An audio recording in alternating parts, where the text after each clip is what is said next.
Welcome to Child Abuse Awareness with Darlene J. Clark.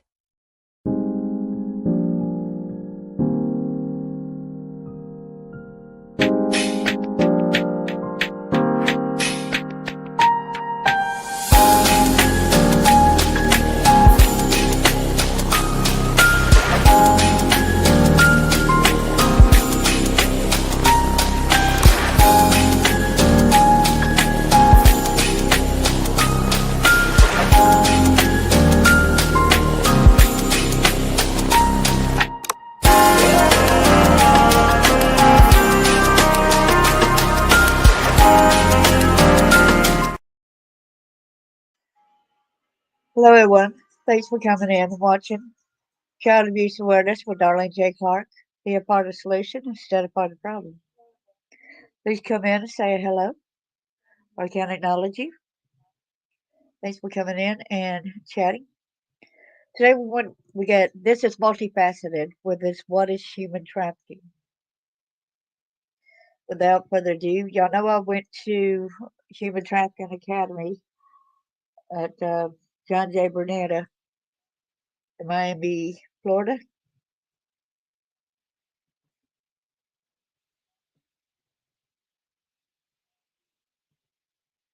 We need to learn to do right, seek justice, defend the oppressed, take up the cause of the fatherless, plead the case of the widow. It's rather interesting. I have found something. This guy in the red right here is Franklin Delano. Floyd.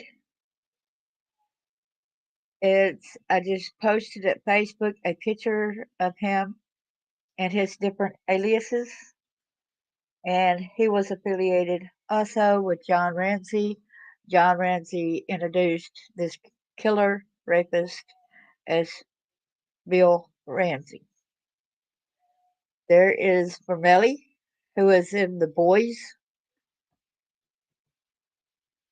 Hi there, good to see you. Hope you're doing good. And there is Bibb County, that little building that it was done in, where they trafficked all them kids. There's a hotel right there where they trafficked some of the other victims in Atlanta, Georgia. This is a sorrowful kid, because we will be the voice of our children. And of course, Epstein, we already know that he's a big trafficker. And this was a preacher, a priest, or something, and this was a kinfolk to somebody that we know who had said this. And up at the top right is some of the culprits that was involved with the trafficking of their children in Bibb County. And that is the hand signal that you use, help me, on the far left. Without further ado, we got a lot to go over. Of course, it's going to be broken down in different days. Hope you're doing well, Be Real.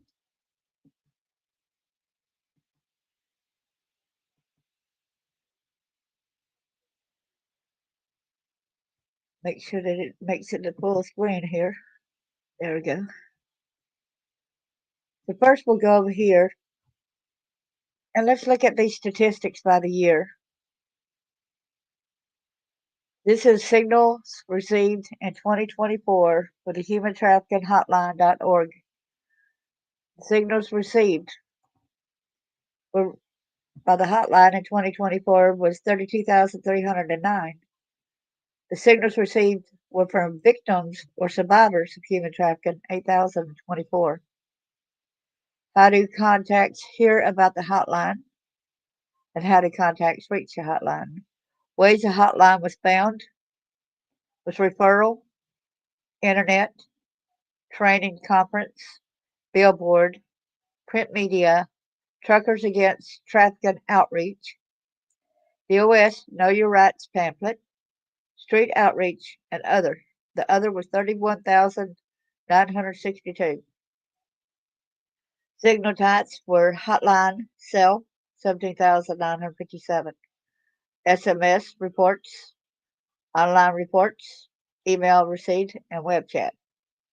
Cases identified in 2024, there were 11,999 cases There were 21,865 victims were involved in these cases. Cases can involve multiple victims, which this is a sad number because we know there's a lot more missing kids in this, okay? We want answers. We want our children rescued. We want our children brought back to us safely. What types of trafficking cases were reported? The hotline receives tips about situations involving sex trafficking, labor trafficking, sex and labor trafficking, as well as situations where the type of trafficking may be unknown or not specified. Look at the types of trafficking, the majority of them. Look right here. See, it's in the red. Sex trafficking was a major one, 6,647. And we know this is underreported because a lot of cases do not go reported. I will say that.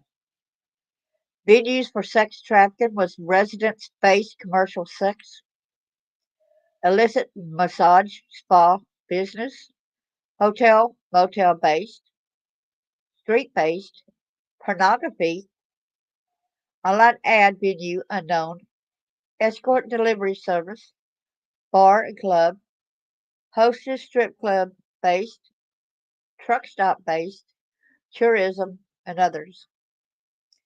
And there is the venues for labor trafficking was domestic work, restaurant, food service, construction, agriculture farms, illicit activity, retail or other small business, hospitality, housekeeping, cleaning service, factory, landscaping service, health and beauty services. I got something to say about that in Giles County not too long ago. There was 8 people that was rescued. Thank you, Giles County. The culprit was a man and a lady that had come all the way, I believe, from Wisconsin. And there was reports of them trafficking over there, but nothing was done. And someone was saying how he was a police officer as well, but nothing was done to him over there in Wisconsin or her. People were not rescued or nothing. They come over here to Tennessee, and voila, they get busted. Thank you, Tennessee. Thank you. Go over here to how can I identify human trafficking? Let's go over this.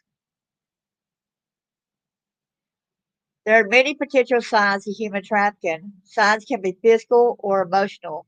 Suspicious activities and concerning situations are also possible indicators that something may be wrong. While not every warning sign means someone is being trafficked, the more you notice, the higher the possibility that human trafficking or another illegal activity is taking place. Physical signs. These are indications you can notice from someone's physical appearance. Abuse is a common sign that something is wrong. This can reveal itself through bruises, broken bones, and other injuries. Sometimes human traffickers brand victims with physical markings. These are often tattoos with sexual innuendo or suggestion of money and ownership, like markings, skin wounds, sometimes serve as another telltale sign that human trafficking is occurring. Branding, rashes, and bruising are typically seen in victims of sex trafficking, whereas cuts, burns, and skin injury are more likely found on victims of labor trafficking. Another indication of potential human trafficking situation is malnourishment. Because predators often view victims as being less than or not equal to a person, they treat them poorly. This includes withholding or restricting access to food, water, and other basic necessities. Emotional and psychological signs. These can be harder to notice than someone's physical appearance. However, they are just as important. Someone who is being trafficked may avoid eye contact and social interaction. I can remember that, when I was being trafficked, even after it, a lot of times I just looked down. It took me a long time to be able to look people back in the eye. They may be afraid of saying or doing something that would make the trafficker angry, which often leads to punishment. As a result, individuals being trafficked may be submissive and fearful. At times, the affected individual may be accompanied by their trafficker, who insists on speaking for the survivor and is very reluctant to allow you to speak to them or be alone with the survivor. In short, the trafficker may want to dominate your interaction with the individual being exploited. Yeah, that's why a lot of times the police, when they go to question or talk to the victims, the parents or adult, these people do not need to be around because of that reason. There should be another adult around that the child trusts, but maybe not that person. Additionally, the traumas experienced by human trafficking victims frequently lead to signs and symptoms of post traumatic stress disorder, avoidant behaviors, episodes of anxiety triggered by things going on in the immediate environment, difficulty controlling emotions, and depression. They may attempt to treat these symptoms through use of alcohol or drugs. In addition, many traffickers may take advantage of an individual's pre existing substance misuse disorder or mental health disorder to recruit them into exploitation. Then one time the principal called me to the office and I didn't understand why he was calling me in there. And he had me going there for about an hour for a whole week. And he got mad the last day and said, "Okay, I give up." I didn't know why I was in there, but then all of a sudden I almost told just because of the anger, right? I almost went ahead and spilled. But the part that got me not to tell, it's like, oh, if I tell, you know what? I'm going to have to go back home to them. I got to face the repercussions. So years later, I called him up on the phone and I asked him, I said, how come you called me to your office way back then? Why? He said, because we knew you were being abused. We just needed you to say something. I said, needed me to say something. Why can't y'all, if y'all who have the evidence behind that I was being abused, how come I was going to have to say something with the fear of me being taken back over there to that hellacious place? Okay. Why would I need to speak up? That's where the law needs to change in that avenue there. Because a lot of times the victims have been hoarded and hoarded and hoarded, in their minds, just constantly. Don't tell, you'll be in danger. And plus, at times, people did tell, and then you ended up getting beat, and the cops threatening you, which happened to me when I was 10 or 11. Said, I better not ever hear you speak of this ever again, or we're going to do something to you. So, excuse me, you do get scared to tell. Suspicious activities, whether it's a friend, family member, or stranger. Oh, and by the reason he didn't believe me is because he asked my dad what all the bruises, all the marks on my body was, the cuts and deep gashes and everything. He said, she fell in the blackberry bushes. So the sheriff ended up looking at me and told me don't lie. Believed him without further investigating. Even though my siblings said dad was shooting at me as well. Well, anyway, certain actions and activities should raise concerns. Are you aware of someone engaging in commercial sex acts? This is concerning, especially if it's a minor.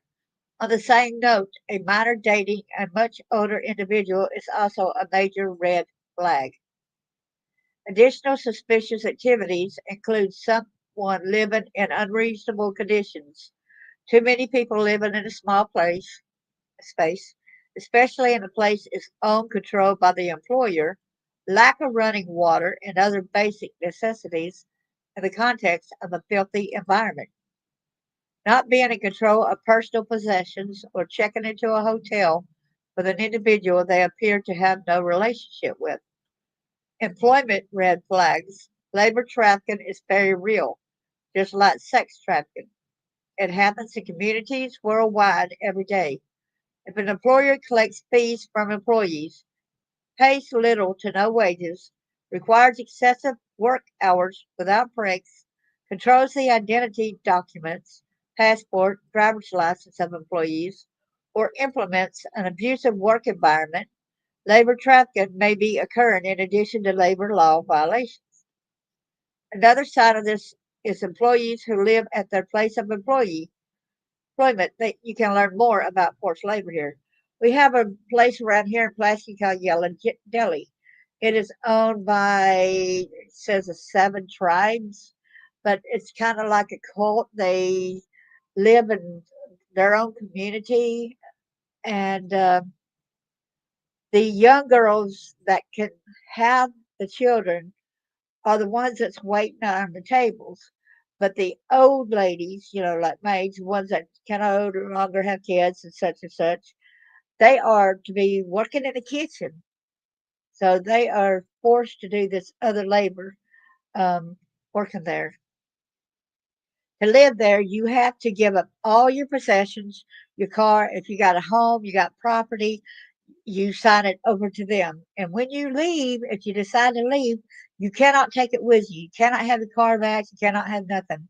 I think that is so wrong. And somebody needs to step up and do something about this one place, right? Okay, concerning situations. Here are situations that raise human trafficking concerns, according to the National Human Trafficking Hotline. If someone is newly showered with gifts or money or otherwise becomes involved in an overwhelming, fast moving, and asymmetric, large difference in age or financial status romantic relationship, frequently runs away or is told to leave their home, is developing a relationship that seems too close with someone they know solely on social media. It's offered a job opportunity that seems too good to be true. It's recruited for an opportunity that requires them to move far away, but the recruiter, prospective employer, avoids answering their questions or is reluctant to provide detailed information about the job. Specific to hotels, resources, American Hotel and Lodging Associates. There's a resource guide. Hotels sued for human trafficking. There's a story there. Trainings, Polaris Human Trafficking 101. Office for Victims of Crime Training and Technical Assistance Centers, SOAR. Now what? If you identify any potential signs of human trafficking, contact the authorities immediately. If there's immediate danger, call 911. If you wish to report a tip of possible trafficking, contact the National Human Trafficking Resource Center hotline at 1 888 373 7888. Again, 1 888 373 7888, or text info to 233 733. I believe that's be free, if I'm not mistaken. This could be the difference in someone's life, but don't stop there. Continue to increase your awareness of the crime and join the uh, fight with our response. Okay? There are a lot of things in this world. It's kind of weird, okay? A lot of men are ashamed to tell the forgotten survivors of human trafficking. We got to remember how men's stories are often left untold. He swags into the Muay Thai ring, bristling with muscle and covered in tattoos. His punches are freight trains. His shins made of steel, and there's a fire burning in his eyes that are difficult to describe. At first look, Ton, who looked at his name be changed for the article, looks as though he could never be a victim of anything. The pinnacle is strong and cool, manliness embodied. However, when asked about his past, his eyes grow distant. His countenance changes. That's because Ton is a survivor of sex trafficking. Ton was 13 when he was sent away from his family home and assigned to work for a friend in Pattaya. This practice is extremely common. Azan is the poorest region of the country, and families will often send their children to Pattaya or Bangkok to make money, which they then send home. These friends, the children and youth stay with, are often anything but. The work starts relatively benign: sweep the bar, serve the patrons, but it slowly starts to escalate. drugs and alcohol are introduced, and eventually the sex work begins. Only the lucky like Ton make it out. Most live their entire lives in the industry, as they know no other life. Some men are even forced to become ladyboys, forced to change their very gender against their will, simply because it brings in more money. Yet, how does society respond to these stories? Nobody gives a crap. Nothing can say it that way. This time, if you tell people, they tell you to man up, or they tell you to be tougher. To question your manhood forever being there in the first place. This experience is not by any means exclusive to Thailand. The Counter Trafficking Data Collaborative broke historical data into demographic statistics and revealed some disturbing trends. When broken into age demographics, young boys are shown to be particularly at risk. While one quarter of all victims are male, over one third of all trafficked children are male. At ages 0 to 8, male victims make up 46% of all victims, nearly half. The source is the CT Data Collaborative. The reasons why men are being trafficked are changing as well. Before 2012, it was estimated that nearly 99% of trafficked men and boys were used for labor, mostly in mines and fields. However, in the present day, that number is closer to 75%, while almost 25% are now trafficked into the sex trade. Another troubling reality is that almost all sources for these statistics acknowledge that the stats regarding male cases are most likely vastly underreported, which brings the conversation back to Ton and the millions just like him. Every single individual who has experienced the cruelty and horror of the international sex trade deserves recognition and help and support, but all too often men are just left to deal with it. The first reason this happens could be the social concept of masculinity and manliness. Just as Tudd described, society often looks down upon men who have suffered these tragedies, as if they somehow are less of a man because they couldn't defend themselves. The ECPAT in their study, and boys too, commented, it's a culture that portrays girls as vulnerable, weak, and victims, and men are strong, powerful, and perpetrators. Now, there's a lot of female that are perpetrators, as we have done a lot of cases like that too, but they are looked at like you got to be strong enough. Like, there's not enough shelters for men out there. Now, there's one that's in Texas, and it's like a horse ranch type of thing. Bill's, or let's see, Bob's. I think it's Bob's. This can lead to underreporting and fewer men seeking help. If there is societal shame associated with sharing your story, you won't. You won't share what happened and you won't seek help because doing so means admitting that it happened, sharing that it happened, and bringing on the shame associated with admitting you were a victim. This brings a second reason men are often left to fend for themselves. There are fewer resources and support programs available to them. This means that in a rare case, a man does not seek out help. It can be difficult to find because male stories often go untold. The vast majority of support programs, shelters, and other resources for sex trafficking victims are exclusively dedicated to females. In the same ECPAT study, they tell the story of the FBI officer who calls a shelter to house seven CSE boys found in a sting. Not only would their organization not take the boys, she knew of no organizations in her area that served boys. Drug addiction, alcoholism, and domestic violence all too often become realities for male survivors who never receive help. The third reason men don't receive help, and the one which inspired this article in the first place, is a lack of awareness and education regarding male victims. Really, it's really tough when you go through something like this and you blame yourself. You don't blame the perpetrator a lot of times. People just don't know how bad it really is. only by bringing awareness, only by educating the masses and putting more of a spotlight on these victim stories can bring about change. Can we address the holistic nature of the problem? Often men are scared to share their stories because they don't want to intrude on women's narratives and don't want to take the spotlight from their female counterparts. Wow, their stories are very much important as well. And as you can tell over here to the right side of here, it's like ourrescue.org. Get emails from our rescue. You put your name, your last name, email, phone number, subscribe to it, and you'll get notifications. All right.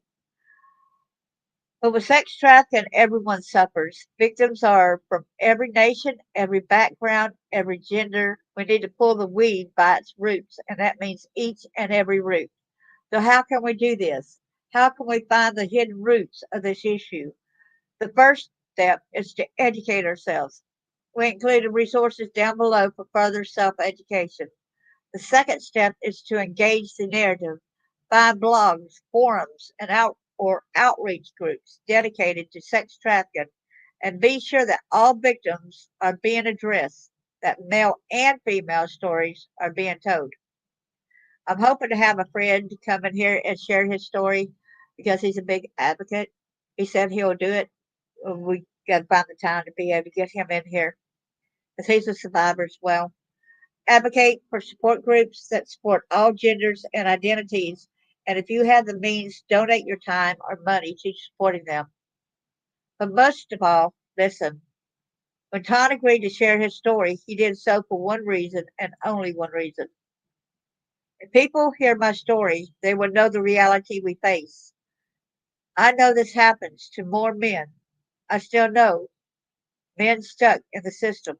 I want my story out there so that people will know people will be angry and people will fight for change.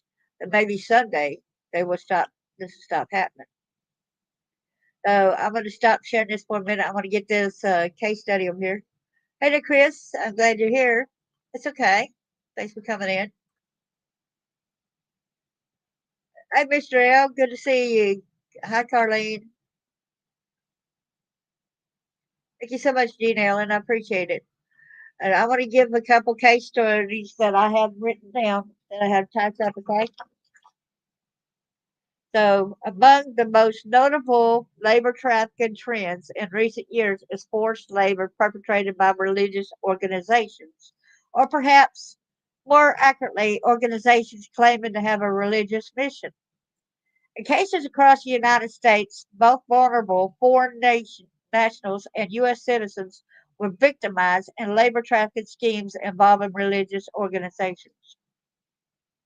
In September 2019, the U.S. Department of Justice indicted a dozen leaders of the Imperial Valley Ministries in Brownsville, Texas, El Centro, California, and San Diego, California, charging them with conspiracy, forced labor, domestic servitude, and benefits fraud. The church leaders allegedly subjected dozens of mostly homeless people to long hours of panhandling and locked them in group homes where they supposedly received shelter and drug rehabilitation services. Food and medicine were regularly withheld from the victims for supposed rule violations. The church leaders also allegedly confiscated the victims' identity documents and forced them to surrender electronic benefits transfer cards, like EBT cards. IBM ministers also allegedly threatened the victims with taking their children away if they attempted to escape.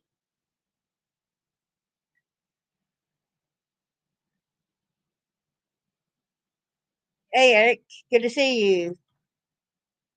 Thanks for coming in.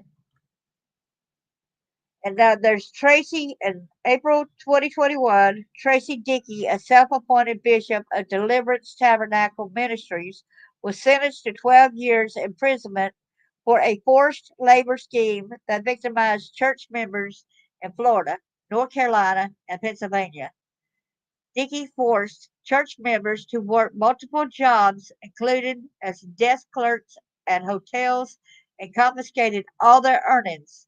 She also engineered a fraud scheme in which a scam travel agency she operated collected almost $500,000 for hotel reservations it never booked. Dickey was shown to have coerced the members of her ministry by starving and humiliating them, forcing some into homelessness and threatening that God would harm their families if they disobeyed her rules. Wow. In May 2021, federal law enforcement agents raided the construction site of a massive temple being built in Robbinsville, New Jersey, by Hindu sect known as the Bakaswanwasi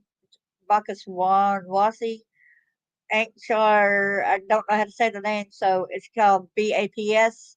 The workers at the site, most of whom were Dalit, for the lowest sector of India's caste system, alleged that they were victims of forced labor, being paid $1 per hour for 13 hours a day of grueling labor. The BAPS sect has secured R1 visas, temporary visas issued to clergy and lay religious workers for the laborers, and presented workers to U.S. immigration officials as volunteers upon their entry into the U.S.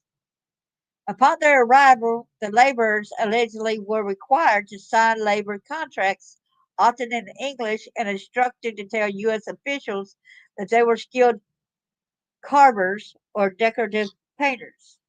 The workers alleged, and of course they had trouble reading it, of course, right? Alleged that they then were confined to the temple grounds, had their passports confiscated, were forbidden to talk with visitors, and were fed a meager diet of lentils and potatoes. So beans and potatoes, guess. The case is being investigated for both potential labor trafficking and immigration fraud.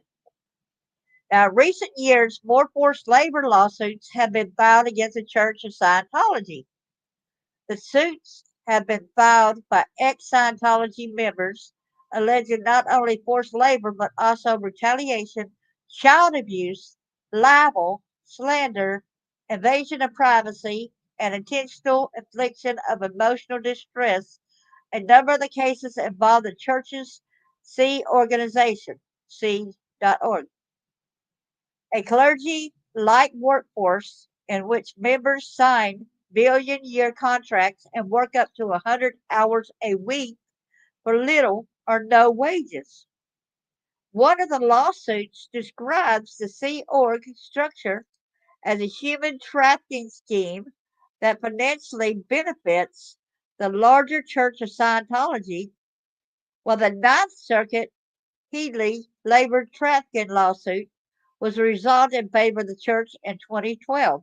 Attorneys for the plaintiffs in the latest lawsuits insist that religious liberty defenses do not apply in these new cases. Oh, really? Another recent significant case involved labor trafficking in West Palm Beach strip clubs. In February 2019, Cuban national Ivan McGregor Zamora was sentenced to 121 months in federal prison for smuggling three women from Cuba into the United States, transporting them to West Palm Beach, and then forcing them to work in strip clubs to pay off some supposed smuggling debts of 26,000. Zamora arranged for all three of the victims to be smuggled to the United States through Mexico and then beat the women and verbally threatened them and their families to coerce them to labor in the strip clubs. Zamora was convicted of both forced labor and smuggling violations. Finally, domestic servitude cases continue to be perpetrated and prosecuted nationwide. One major case involved two Indian professionals, Satish Kartan, Kartan. His first name is Satish,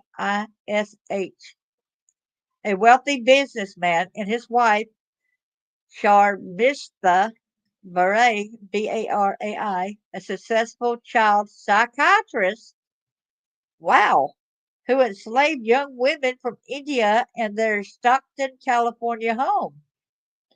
For more than 2 years, the couple used internet ads to lure young women from India with promises of reasonable hours and attractive pay to serve as nannies and housekeepers in their home in an upscale neighborhood. The reality that awaited the young women was quite different. 18-hour workdays and beatings and burnings when they failed to meet their employer demands. In October 2020, both defendants were given 15-year federal sentences for forced labor and conspiracy. These are among the longest forced labor sentences handed down by U.S. courts. Needs to be a lot longer. What say y'all, right? Nightbot's getting on to you again. I'm sorry. You make me laugh when you say back off. And then one of the most significant national trends in child labor trafficking involves what has been termed the troubled teen industry. This growing business of tough love residential programs for minors with behavioral issues or marginalized sexual identities. Wow. Such programs often feature a faith based approach to their missions, and many operate in rural counties in the United States where public oversight is limited. A number of these programs have been accused of labor trafficking as well as disciplinary abuses, ranging from starvation of children to punitive solitary confinement. Wow. In 2018, a Texas couple, Gary and Megan Wiggins, who ran one such program, was indicted on labor trafficking charges resulting from the religious boarding school they operated in Burnett County, north of Boston, followed allegations of neglect, abuse, and labor trafficking. Texas officials in 2018 executed a search warrant on the Wiggins' Joshua Helm boarding school and discovered that the 8 children in the home were being forced to work without compensation in the couple's lawn care and moving companies that operated in the nonprofit's name. The ensuing investigation revealed that the couple previously had run similar programs in Alabama and in Missouri, shutting down their houses there when state officials launched investigations of reported abuses. Remember the name, y'all, because it looks like they're moving from state to state and getting in trouble. Gary and Megan Wiggins, Wiggins. Wiggins. Uh, I, I got to keep that.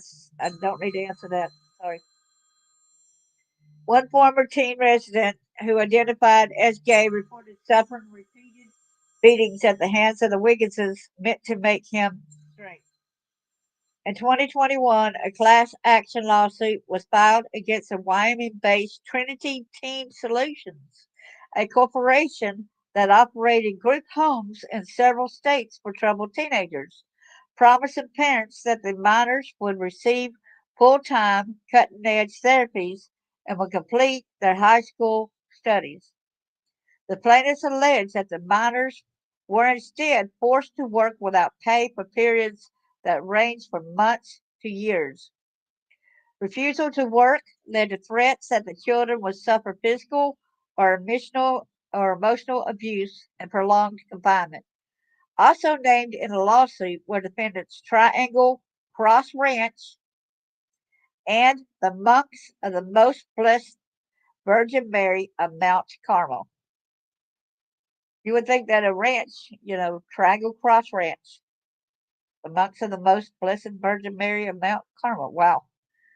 Once again, there appears to be a pattern of child labor trafficking by organizations purporting to rehabilitate troubled teens. That's what we've been saying. Like that boys thing that was over there in Texas with that Vermont right there, Vermilly. A second trend in the area of child labor trafficking noted nationwide is that of exploited child sales crews. The emerging pattern is often one that involves perpetrators promoting a faith based or empowerment model of youth employment. Many of the victims exploited in these schemes are inner city children whose parents are eager for them to learn responsibility and find gainful employment.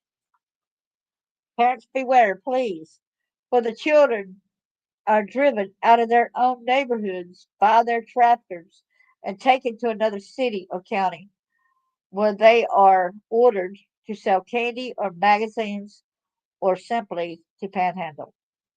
In 2018, John Floyd was arrested after a traffic stop in Bowling Green, Kentucky, and accused of bringing 12 children from out of state into Kentucky to sell candy for him. After Floyd was initially charged with misdemeanor counts of endangering minors, a grand jury subsequently indicted him on 12 felony charges of child labor trafficking. He allegedly forced the children to work for as little as $2 an hour, further requiring them to pay for their own meals and water. The Kentucky Labor Cabinet has also filed a lawsuit against him for failure to pay $45,000 that regulations levied against him. And y'all remember when I told y'all that my mom, when I was 11 years old, said I need to go out there and prostitute myself if I wanted to eat. So I didn't prostitute myself, but when she was gone from home, I snuck in the house and made myself mayonnaise, ketchup, salt, and pepper sandwiches. Is basically what I lived on for 2 years. At times, she did do I think it's once or twice in the whole 2 years I lived there, she did a fried chicken sandwiches. And I hated those because it had that certain kind of coating. It didn't taste like real chicken. It was weird. And then, but that was just once or twice she cooked. The other times she didn't. And at times I did sneak in and get a peanut butter jelly sandwich, but I had to hurry up before she got home from work. I had to do the dishes, get something to drink, because I knew that no matter what, I couldn't go back in and get nothing to drink either. So uh, I wasn't going to do that though. And they could go ahead and kill me is what I thought about back then. Notable travel specific cases and trends. A new mode of labor trafficking has emerged on tribal lands in the United States as a result of the burgeoning hemp marijuana industry. The dark underside of the industry became evident in the Navajo Nation in 2019 when advocates and federal and tribal law enforcement officials intervened in what appeared to be illicit marijuana cultivation on Navajo tribal lands near Shiprock, New Mexico. Chinese entrepreneurs had invested heavily in grow sites in the Navajo Nation that had traditionally been utilized for growing the white corn that is central to the Navajo diet and religious ceremonies.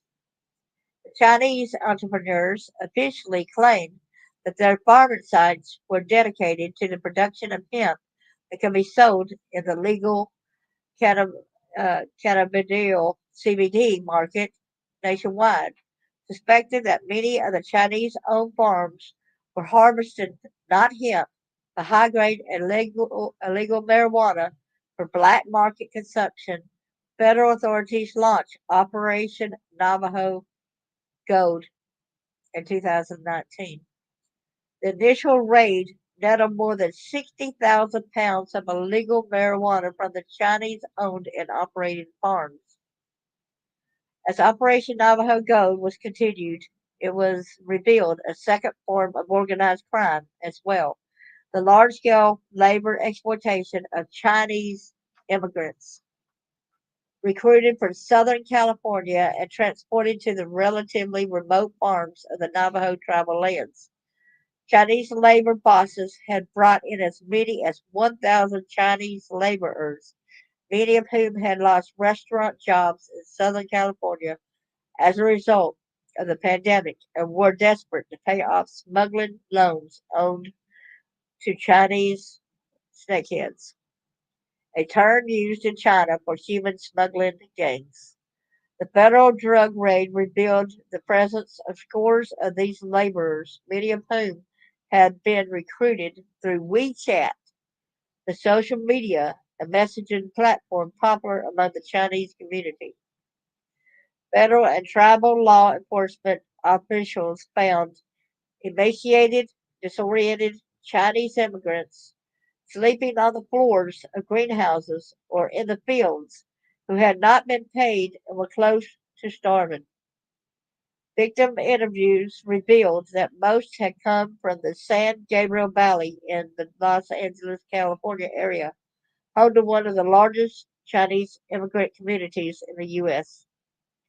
They had been recruited for communities in and near the neighborhood of El Monte, California, the site of the 1995 sweatshop raid that had first revealed the scope of labor trafficking in modern America.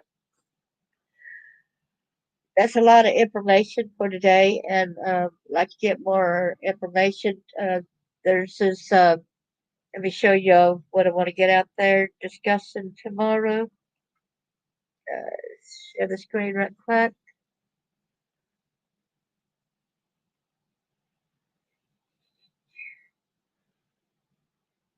Terrifying new court ruling threatens to silence the survivors. I figured we could go over that tomorrow. Okay. This was August 11th, 2025. I think it's very important that we be a voice. Yeah, growing the real stuff acting like it was CBD. Oh, yeah, that's right, Ministerial. This is sick and twisted, ain't it? And then sometime we'll break it down and go basically over the sex trafficking, but we're going to go over, human trafficking basically first. And I'll thank everybody for coming in and knowing that you need to be a voice for the voiceless. And like they said, the number one thing is sex trafficking. And you know a lot of people that's into this labor trafficking, they probably were sexually exploited as well. You never know, right? So thank y'all so much, and may God bless each and every one of you. Bring awareness, please.